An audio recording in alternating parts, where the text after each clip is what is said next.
Hey everyone, it's Katie again. Now this week's video is kind of something I talked about on my hangout with Andrea, but that is, I'm going back to school. What do I do?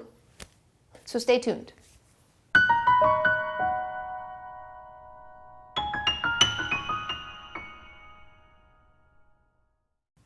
So like I said, this week's video topic is going back to school with our eating disorder, our self-harm, our anxiety, our depression, whatever it may be, and what do we do?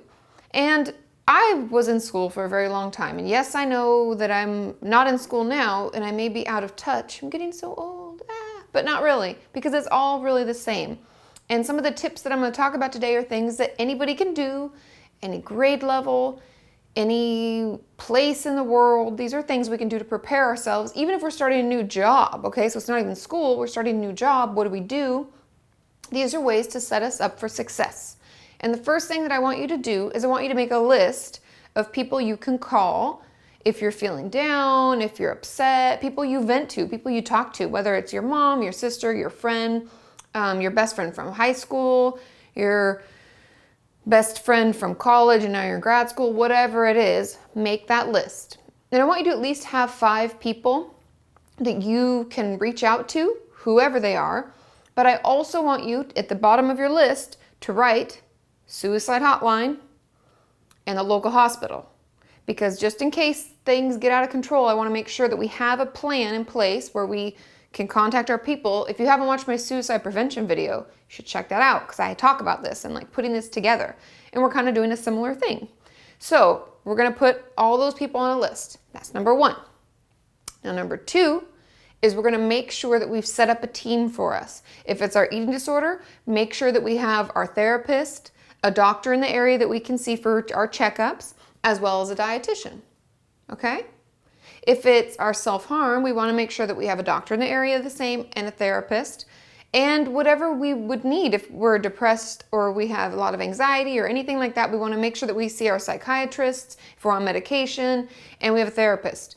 Every university that I have ever known of, has some kind of mental health available. And many people like me who are MFTIs and working towards their hours to get licensed work at universities for pretty much for free. And so it makes it very affordable. I believe it's free to students. And they just pay the therapist, like a salary each year. So it makes it available to everybody. So before you go away to school, if you're going to college, you can contact your college and ask for what their mental health things are. What do they have? Is it a health clinic? Do they call it the school health building? There's a bunch of different things. You can just ask. Or you can look online. If you don't want to talk to somebody, you can look online. Nobody has to know, right? And that is free and nobody knows about it. It's confidential, so don't worry. And if you're in high school or lower, any other middle school, elementary school, they have school counselors. And not only can they see you once a week for an hour and it's free, but they can also refer you out to someone. So if you have insurance and your parents are cool with helping you out with this, then we want to set that up so that we have something going each week. So we have a place to vent and a place to feel better about ourselves, get ready to fight the negative voices, right? So that's number 2. We're putting our team together. We're getting our team set up so that we're ready to go. So what have we done so far? We've made our call list. We've got our team on board. Then we need to start practicing our coping skills. This one's very hard, and I know it takes a lot of time, but it's like if you drive a car and all of a sudden you're on the road one day and your car breaks down, maybe the wheels fall off and your engine shoots out and it's like, damn you haven't helped me with anything, right? Who knows? Horrible things are happening. Imagine that's like our worst case scenario. Like I'm so depressed, I'm considering suicide, I may be cutting every day, maybe binging and purging every day. We have to do things to put it back together. It doesn't just happen lickety-split. We have to take one step at a time, right? I'm always talking about the process, not perfection, and one step towards a healthy mind and a healthy body, right? I say those things all the time, but it's really the truth because just like the car analogy, we have to take to the mechanic, we have to get everything fixed. So that would be the stages where we're journaling every day, we're seeing our therapist and we're venting, we're talking to our friends when we're having a hard time, we're asking for extra support when we need it, we're using our art, our music, our breathing techniques, we're doing all the things that we can do, right? Maybe we use rubber bands to snap instead of self-harming. We're using all those tools, we're getting back on track, but then, okay, so we feel a little bit better, But then we have to have maintenance, right? We're back to the car thing. We have to get our oil changed. We have to get our tires rotated. And maybe something to do with spark plugs. I don't know. I'm not a mechanic, but there are things you have to do all the time, right? I get my car washed. I change the oil and put gas in it. So we have to do that for ourselves. And in order to set ourselves up for success so we can focus in class, we can do well, we can have fun with our friends, we don't miss out on all the fun adventures and fun events that school has in store for us, we have to do our daily maintenance.